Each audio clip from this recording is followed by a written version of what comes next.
Hello market शैलियंस, मैं हूं सोमनाथ दास और आप देख रहे हैं मार्केट शाला, हमारा यूट्यूब चैनल जहां पे हम रोज 8 बजे रात को बात करते हैं आज के मार्केट ने क्या किया, निफ्टी 50 फ्यूचर्स के लेवल्स को डिस्कस करते हैं और कल का ट्रेडिंग स्ट्रैटेजी क्या हो ये अपने ट्रेडर्स के साथ शेयर करते हैं। राइट, तो चलिए शुरू करते हैं आज का एपिसोड। निफ्टी 50 फ्यूचर्स में शॉर्ट टर्म में आज सेलिंग बहुत स्ट्रांग रही दोस्तों और मार्केट ने क्लियर बियरिश मूव दिखाया।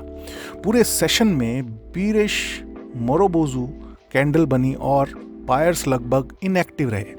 अब आप सोच रहे होंगे ये बियरिश मोरोबोजू क्या होता है। देखिए, हर कैंडल का एक फॉर्मेशन होता है और उस फॉर्मेशन का एक नाम होता है जब उसका इम्पैक्ट काफ़ी ज़्यादा हो। जैसे कि कल हमने डोजी फॉर्मेशन की बात करी, आज हम बात कर रहे हैं मोरोबोजू कैंडल के फॉर्मेशन की।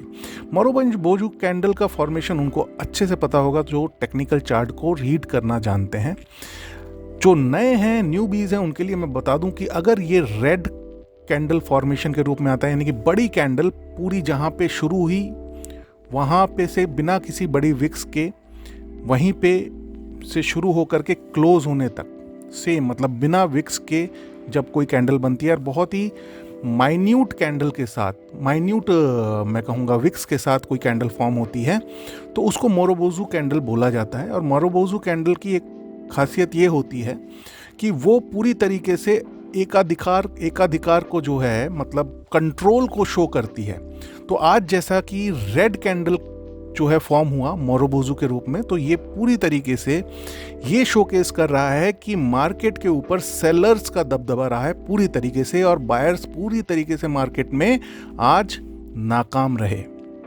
ठीक है, इंडेक्स ने 20 दिन का और 50 दिन का डेमा यानी कि डेली एक्सपोनेंशियल मूविंग एवरेज का जो स्तर है उसको तोड़ दिया है और उसके नीचे क्लोज किया है, जो पहले सपोर्ट का काम कर रहे थे। इसका मतलब है कि मार्केट अब कंसोलिडेशन के करेक्टिव फेज में आ गया है दोस्तों। स्ट्रक्चर भी अब काफी इंपॉर्टेंट हो गया है। लोअर हाइज और लोअर लोज जो कि पिछले 2 दिन से बन रहे थे, उन्होंने एक कंफर्मेशन दे दी है बड़ा मोरोबोजू कैंडल बना करके कि भाई अब हम बेहतरीन तरीके से नीचे की तरफ जो है अपने आपको अग्रसर होता हुआ देख रहे हैं। और आज जो lower high lower lows back to back 2 दिन बने थे, उसका एक बड़ा इम्पैक्ट आज आपको मार्केट में देखने को मिला, जहां पे कि मार्केट लगभग 1% आज जो है गिरा है। हायर लेवल्स पर डिस्ट्रीब्यूशन हो चुका है और मार्केट ने लोअर प्राइसेस को एक्सेप्ट कर लिया है। ट्रेडिंग का सबसे इंपॉर्टेंट लेसन यह है कि मार्केट गिरे या बढ़े, ये देखिए ट्रेडिंग बिजनेस की सबसे बड़ी खूबसूरती है कि जो लोग लेवल्स को रिस्पेक्ट करके डिसिप्लिन के साथ ट्रेड करते हैं, मार्केट उन्हें ट्रेडिंग बिजनेस में रिवॉर्ड करता है। Investing is a different thing, लेकिन ट्रेडिंग जब आप करते हैं तो आप मार्केट गिरने पे भी अपने लिए रेवेन्यू जनरेट करते हैं और मार्केट के बढ़ने पर भी। तो जो हमारे दर्शक हैं और रोज हमारे साथ जुड़े रहते हैं और उन लेवल्स को आप अगर फॉलो करते हैं तो आज आपको देखने को मिला होगा, अगर उन लेवल्स को फॉलो करके अपने लिए जो है ट्रेड्स अगर लिए होंगे, इंट्राडे ट्रेड्स, तो आपको उसका रिवार्ड डेफिनेटली मिला होगा। तो ट्रेडिंग का सबसे इंपॉर्टेंट लेसन ये है कि मार्केट गिरने पर भी अपॉर्चुनिटीज़ मिलती हैं और मार्केट के बढ़ने पर भी अपॉर्चुनिटीज़ मिलती हैं। अगर प्राइस स्ट्रक्चर वीक है तो बाइंग से शॉर्ट सेलिंग पर फोकस करना बेहतर होता है। आज का सेटअप परफेक्ट एग्जांपल है कि शॉर्ट ट्रेड्स में रिस्क रिवॉर्ड बहुत क्लीन था, बहुत ही फेवरेबल था। अब बात करते हैं इंपॉर्टेंट लेवल्स की।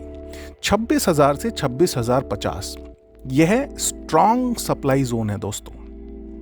अगर मार्केट इस जोन तक ऊपर आता है तो इसे पुल बैक माने, ट्रेंड रिवर्सल नहीं मानना है। 25,900 इमीडिएट सपोर्ट, इसके नीचे क्लोज होने पर डीपर करेक्शन के लिए टारगेट्स 25,800 से 25,500 तक के हो जाएंगे। इंट्राडे की ट्रेडिंग स्ट्रैटेजी क्या होनी चाहिए? अगर प्राइस 26,000 से 26,040 के जोन तक रिकवर करे तो रिजेक्शन का वेट करना है। मतलब रिकवर इस जोन पे आया और वहाँ से एकदम बढ़िया कॉन्फिडेंस के साथ ऊपर चलता चला गया, तो फिर समझिए कि मार्केट में कुछ पॉजिटिव न्यूज़ हैं जिसमें कि बायर्स फिर अपना अधिकार जो है उस मार्केट के ऊपर बनाने की तरफ अग्रसर हो रहे हैं। लेकिन अगर वहाँ पे आकर के रुकता है, 5 मिनट के कैंडल पे सपोज अगर आप काम कर रहे हैं, 2-4 कैंडल्स पे वहीं पे जो है जूझ रहा है और फिर वहाँ से रिजेक्शन दे रहा है, तो इसका मतलब समझिए कि यहाँ पे आपको इंट्राडे में मार्केट को शॉर्ट करने के मौके ढूंढने हैं। वीक वॉल्यूम या लोअर टाइम फ्रेम ब्रेकडाउन के साथ सेल ऑन राइज का स्ट्रैटेजी आपको इंप्लीमेंट करना होगा और स्टॉप लॉस आपका रहना चाहिए 26,120 का level strictly, right. Down side target जो आपके रहेंगे वो रहेंगे 25,920 और अगर मोमेंटम कंटिन्यू करता है नीचे की साइड जैसे आज किया, देन हमारा अगला लेवल होगा टारगेट का 25,850। लॉन्ग ट्रेड सिर्फ तब करना है हमें जब प्राइस 26,120 के ऊपर स्ट्रॉन्ग पार्टिसिपेशन के साथ सस्टेन करें, यानी कि 26,120 के ऊपर अगर मार्केट जाता है और वहाँ पे रुकता है, अपने आप को कंसोलिडेशन फेज में लेके आता है और फिर वहाँ से धीरे धीरे इंचअप हो रहा है, तो वहाँ पे आप समझिए कि एक पॉजिटिविटी आ रही है, तभी हम जाकर के अब लॉन्ग ट्रेड की तरफ आगे बढ़ेंगे। पोजिशनल ट्रेड की स्ट्रैटेजी हमें क्या रखनी है दोस्तों? जैसा कि आपको पता है 20 और 50 का डेमा यानी कि 20 डेज और 50 डेज का एक्सपोनेंशियल मूविंग एवरेज के नीचे मार्केट ब्रेकडाउन कर चुका है। तो ये प्रेशर तो देखिए मार्केट के ऊपर भी दिखा रहा है कि यहाँ पे सेलर्स हावी हैं। डेली क्लोज अगर 25,900 के नीचे आता है तो करेक्टिव बायस और भी ज़्यादा जो है स्ट्रांग हो जाएगा। लोअर जोन्स में हमको फिर 25,805 और 25,504 तक के लेवल्स भी दिखाई दे सकते हैं। शॉर्ट्स के लिए स्टॉप लॉस जो है पोजिशनल साइड पे, पोजिशनली जो ट्रेड्स लेते हैं, स्विंग ट्रेड्स जो लेते हैं, तो हम उस केस में जो है शॉर्ट साइड पे जब हम अपना ट्रेड स्ट्रैटेजाइज करेंगे तो हमारा जो स्टॉप लॉस होगा उस केस में 26,195 का रहेगा। शॉर्ट साइड का पोजिशनल ट्रेड के लिए स्टॉप लॉस होगा 26,195 के ऊपर। अगर प्राइस 26,195 के ऊपर सस्टेन करता है तो ब्रेकडाउन को फॉल्स माना जाएगा। तो हम अगर हमारी कंडीशंस जो लेवल्स अभी हमने बताए कि शॉर्ट साइड ट्रेड लेने के पोजिशनली अगर वहाँ पे हम कोई शॉर्ट साइड का ट्रेड लेते हैं तो 26,195 के ऊपर अपना स्टॉप लॉस मेंटेन करेंगे। अगर उस स्टॉप लॉस को हिट करके मार्केट ऊपर जाता है तो इसका मतलब इस ब्रेकडाउन को हम फॉल्स ब्रेकडाउन की कैटेगरी में रखेंगे और अपना स्ट्रैटेजी को चेंज करेंगे, राइट। फंडामेंटली भी मार्केट काफ़ी सेंसिटिव है दोस्तों, आपको सुनने को मिल ही रहा होगा। जियोपॉलिटिकल अपडेट्स बहुत आ रहे होंगे। ट्रंप साहब हमारे जो है पूरे फॉर्म में है इस नए साल में, और भी आंधी तूफान के साथ वो अपने हरकतों से बाज नहीं आ रहे हैं।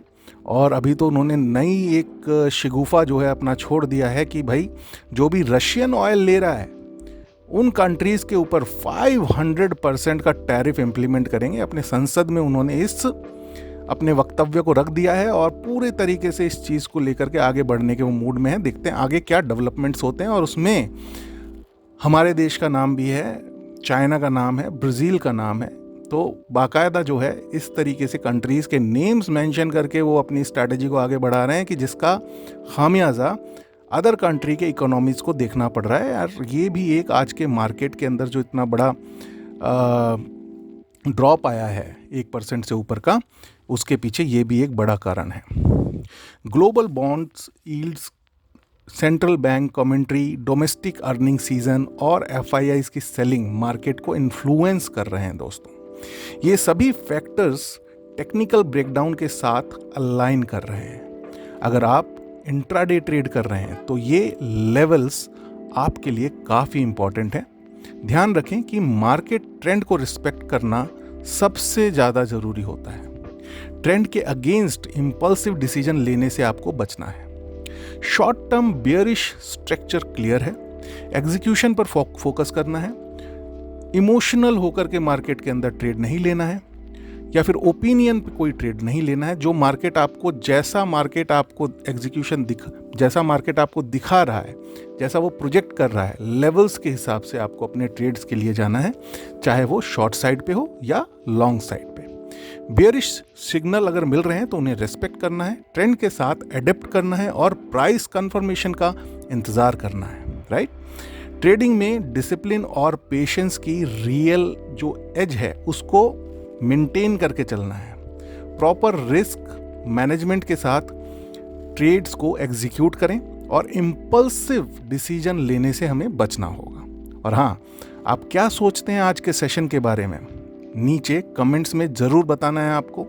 आप शॉर्ट ट्रेड कर रहे हैं या वेट कर रहे हैं, मैं आपके व्यूज़ को चेक करूंगा और हम उस पर एक डिस्कशन भी करेंगे। अगर आपको ये एनालिसिस यूज़फुल लगा हो तो इसे लाइक करना है, शेयर करना है, चैनल को सब्सक्राइब करना एकदम नहीं भूलना है। डिस्क्रिप्शन में फुल ब्लॉग लिंक दिया है जहां आप डिटेल्ड एनालिसिस हमारी वेबसाइट markshala.com पर जाकर के पढ़ सकते हैं। ट्रेडिंग स्मार्टली करें और मार्केट के साथ अडेप्ट रहें, अपने आप को फोर्स ना करें। अगली वीडियो पे फिर मिलते हैं एनालिसिस के साथ प्लस अगले दिन की ट्रेडिंग स्ट्रैटेजी के साथ। हमेशा ये मान के चलिए दोस्तों, ट्रेडिंग और इन्वेस्टिंग दो अलग चीज़ें हैं, दोनों को मिक्स ना करें, राइट। ट्रेडिंग बोथ साइड आपको मौके देती है, इन्वेस्टिंग जो होती है वो लॉन्ग टर्म के लिए, वेल्थ क्रिएशन के लिए आपको सेपरेटली उसको एग्जीक्यूट करना वो भी उतना ही इंपॉर्टेंट है। ट्रेडिंग आप अपने डेली एक्सपेंडिचर्स को मीट करने के लिए, मंथली एक्सपेंडिचर्स को मीट करने के लिए करते हैं, और इन्वेस्टिंग आप अपने लिए फ्यूचर वेल्थ क्रिएशन के लिए अपने लिए एक इन्वेस्टिंग पोर्टफोलियो पैरेलली रन करते हैं। तो दोनों अलग हैं, दोनों की रिक्वायरमेंट अलग है, दोनों के गोल्स अलग हैं, तो दोनों साइकोलॉजी को मिक्स नहीं करना है, राइट। तो ये था आज का हमारा वीडियो आपके लिए। आपको कैसा लगा ज़रूर बताइएगा। Do trade, do invest and seek financial freedom with market Shala. Stay tuned, bye bye.